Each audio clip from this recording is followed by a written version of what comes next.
Good evening, council members. My name is John Story Williamson, and I reside at 864 Sheridan Road. If you'd like to drill a hole in your brain, please enjoy the public comment from the City of Evanston's Land Use Commission meeting. This is an quote from Vielma, the mayor's appointee to replace George Halik on the Land Use Commission. In justifying the decision, Mayor Biss said, "My decision was simplified when a group representing a majority of council asked me not to reappoint George." Who exactly is this group? Sitting council members, outside interests? Either way, the public deserves transparency. As I wrote to Mayor Biss and Alderman Nguyen on March 13th, I do not know Mr. Halik, nor am I aware of his stance on Envision Evanston 2045. However, I have seen that he consistently raises the kinds of questions that many Evanstonians would ask. In contrast, many commission members remain largely silent. I also shared that as a homeowner, property manager, and broker, I am deeply concerned by the plan's bias toward high-density development and rental housing while homeownership is treated as an afterthought. I have yet to receive a response from Alderman Nguyen. Mayor Biss did reply, writing, "I'm sorry that you didn't feel your early input was properly taken into account." So how are residents supposed to feel heard when the mayor appoints an executive from a real estate investment firm specializing in the syndication of low-income housing tax credits and who has publicly advocated for eliminating single-family zoning, even though she has noted that public comment overwhelmingly opposes her position? Ms. Vielma regularly disparages those who disagree with her as, quote, boomers, NIMBYs, and friends on Sheridan Road. On Reddit, she even posted a citizen-created flyer that included the full name and contact details of a neighbor, prompting another resident to warn her to stop trolling her neighbors. This is not someone... All right, I will send... The next speaker.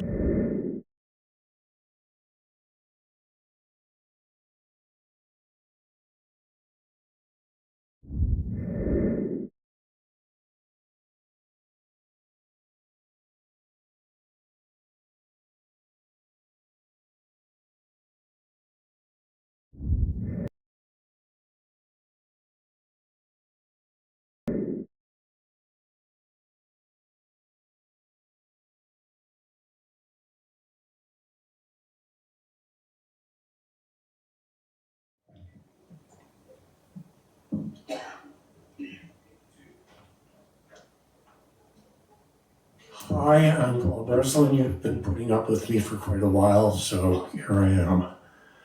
I am,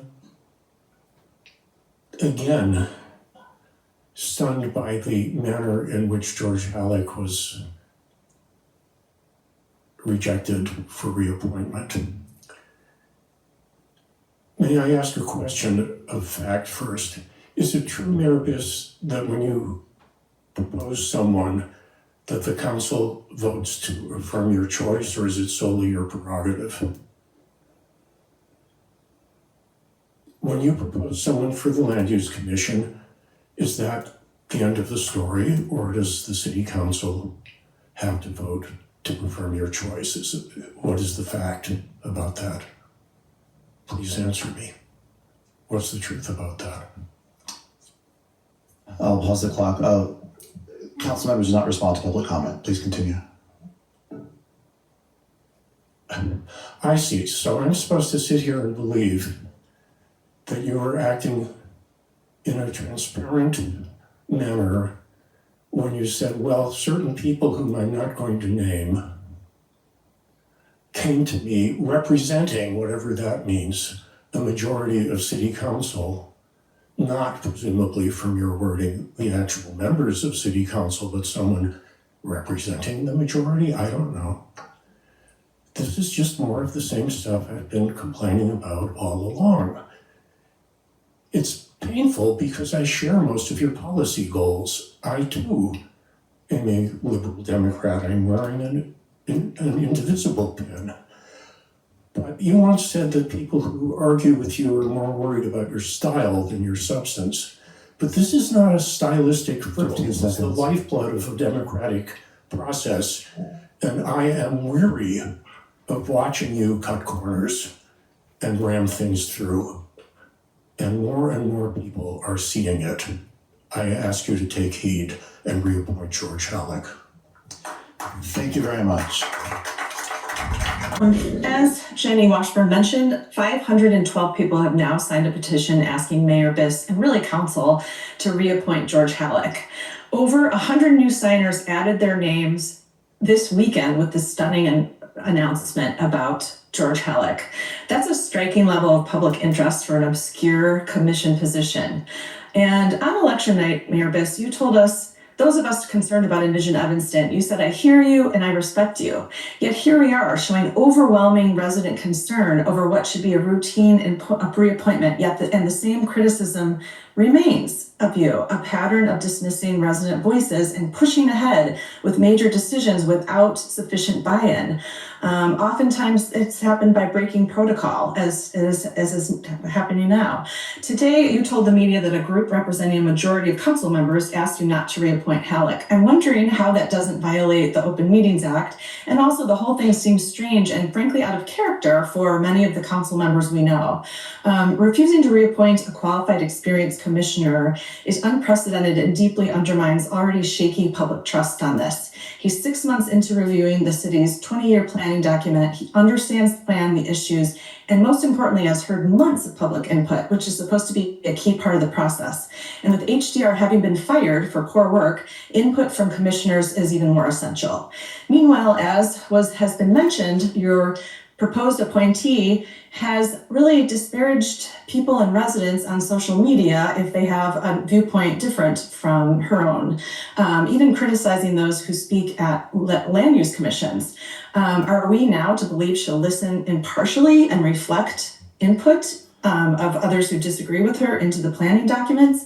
It just doesn't seem realistic, and it should be disqualifying. Again, removing Halik only fuels more skepticism about Envision. We can all agree it's been a pretty tumultuous process, and there's been quite a bit of controversy. Previous to the current Mayor Biss, reappointments have been routine, not political. Even you reappointed 3 land use commission members in 2023. Now it seems reappointment used to steer zoning reform. We want and deserve just a process that delivers a strong, comprehensive plan, not maneuvering, not foregone conclusions. Please, let's start on a good note with the new term. Please reappoint George Halik. Evanston needs his experience and the continuity. Thank you very much. That concludes. Realize it's probably a foregone conclusion. However, this morning I was aghast and shocked at the person that you had chosen, Mr. Mayor. She has a huge online footprint that shows she is intolerant of views opposing her opinions. She's all about housing density, blowing up zoning regulations in single-family neighborhoods. A completely inappropriate person to be on, a representative of the people on a commission that's as important as the Land Use Commission. So, Mr. Mayor, if you go on with this appointment, and City Council, if you approve it, it's a big thumb in the eye to thousands of people who live in Evanston, and if not George Halik, there has to be a number of people who would be way better to be on the Land Use Commission than the person that you announced this morning that you've chosen. I really hope you rethink this position and step back up away from the cliff that you're about to jump over. Thanks.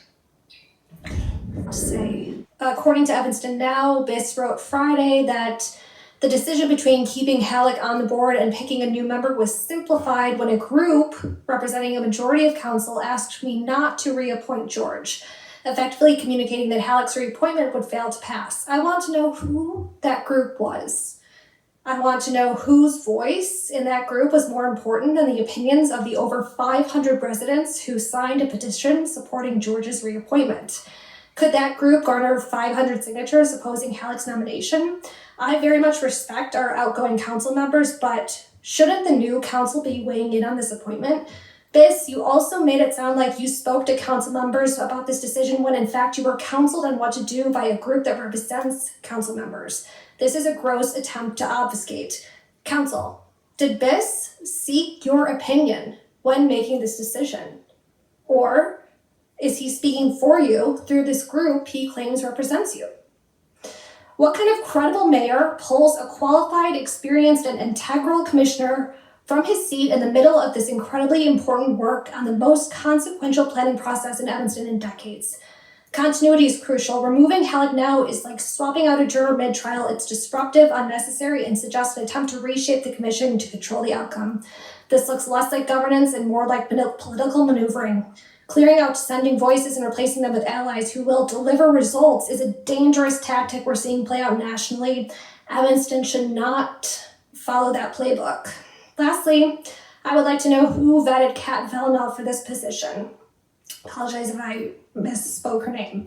I was horrified to see a tweet. 15 seconds. I was horrified to see a tweet from her about an LUC meeting on January 8th where she wrote, "If you'd like to drill a hole in your brain, please enjoy the public comment from the City of Evanston's Land Use Commission meeting." And okay, I'm feeling a little bit better with the handful of fantastic comments from Evanston residents with a background in planning and fair housing. This tells you all you need to know about Kat and how she values resident opinions if they don't have planning or fair housing in their resumes. This is not someone who's qualified to sit on the commission. Thank you very much.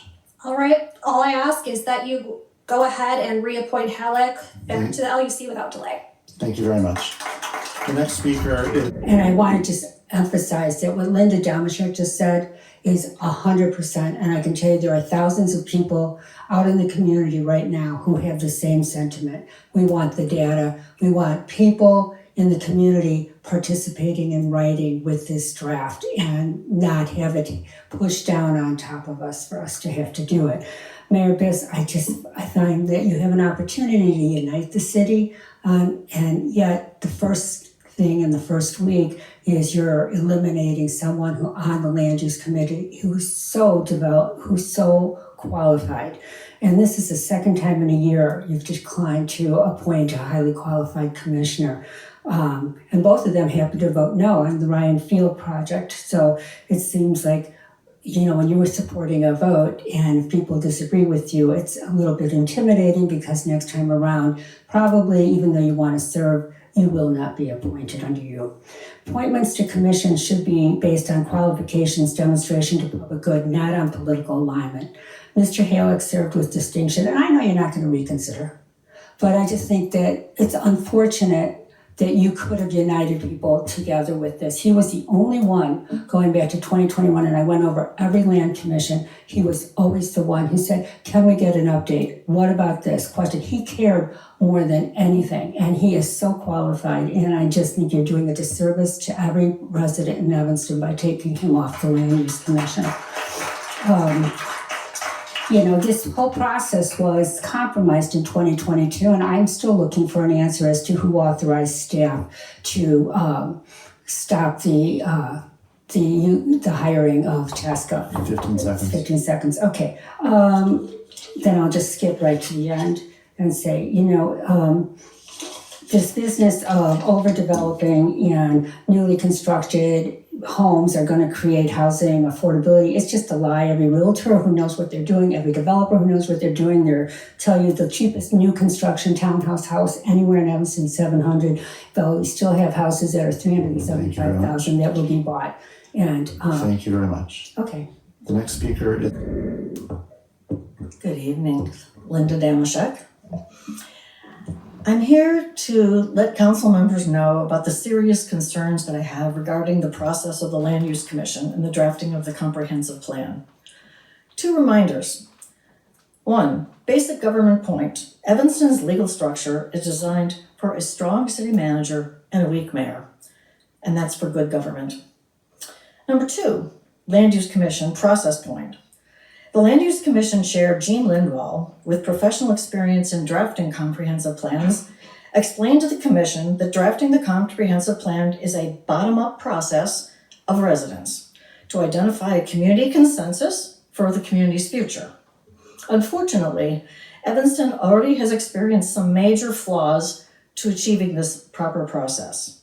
One, there's absolutely no data available for all of the public meetings before they drafted the report. There were neighborhood meetings, ward meetings, subject-based meetings, no information. All we know is the number of meetings and when they happened. Everybody put on dots and voted for things, and there's no data about that in the document, and it needs to be added. Two, Land Use Commission public comment, any of it which is in disagreement with the top-down administration goals are not reflected in the second draft of the comprehensive plan. It's like no one showed up. No one said anything. This is totally unacceptable for any community, but especially for our community, which prides itself on being a progressive community. If you're a 15 truly seconds. democratic and progressive community, you do not try to pressure a predetermined top-down outcome to what is, by definition, supposed to be a bottom-up process to create a community comprehensive plan. Number two, you don't dismiss and ignore what a large part of the community says by not reflecting that public input in your official documents. Number three, Thank you very much. you don't refuse to reappoint an experienced and effective land use commissioner. If you are a truly democratic and progressive community, you do gather realistic, relevant data for problem solving. Incorporate what all the public input says Thank into you the very draft and much. final document. And my last point, you assist in coming to a productive consensus. Thank you very much. Just want to remind folks,